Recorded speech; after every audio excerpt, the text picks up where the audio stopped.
Ces élèves de 3e dans les locaux des archives départementales pour comprendre la Première Guerre mondiale 1914-1918 et son évolution, mais surtout comprendre si des Mahorais y ont participé et comment. Ils ont regardé les archives, écouté les explications des responsables, posé des questions souvent pertinentes, notamment sur la vie au front, loin des familles. Des connaissances en plus de la leçon d'histoire apprise en classe. J'ai compris que Mayotte avait participé à la guerre et pendant la guerre, ils faisaient partie d'une province à Madagascar, donc d'une colonie, et ils ont participé à la guerre. Ils sont partis le navire est parti de Somalie, arrivé à Madagascar, et la traversée a duré 23 jours. En arrivant là-bas, ils se sont arrêtés à Marseille. Et ils sont arrêtés dans une ville, je me rappelle plus. Ouais, voilà, Saint-Raphaël. Et juste le temps de s'habituer au climat et de pouvoir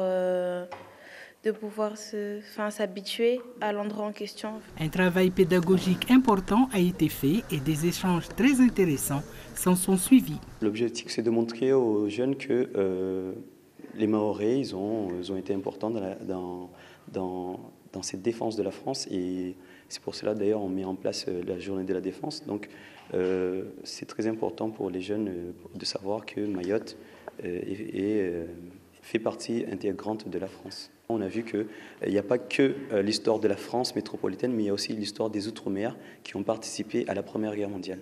Qui sont ces Mahorais? Étaient-ils des militaires? Sont-ils partis se battre de leur propre gré? Effectivement, on sait que selon les archives, qu'il y a eu environ 1000 personnes qui seraient parties de la province des Comores de 1914 à 1918, en comptant les citoyens français, donc les créoles.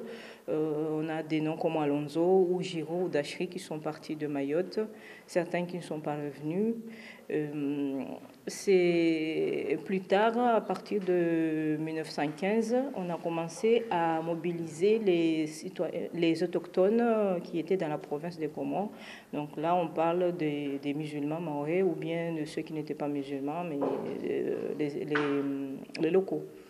Donc ces locaux-là, c'était plutôt des personnes, ceux qui ont accepté de partir, c'était plutôt ceux qui avaient des conditions de vie très difficiles, qui travaillaient sur les plantations. Donc les ouvriers agricoles qui sont partis massivement parce qu'on finançait, on les payait pour accepter de participer à cette guerre, mais aussi on finançait leurs familles qui étaient restées sur place. À l'occasion du centenaire de la fin de la guerre, ces élèves prendront part demain à Dzaoudzi à la cérémonie commémorative.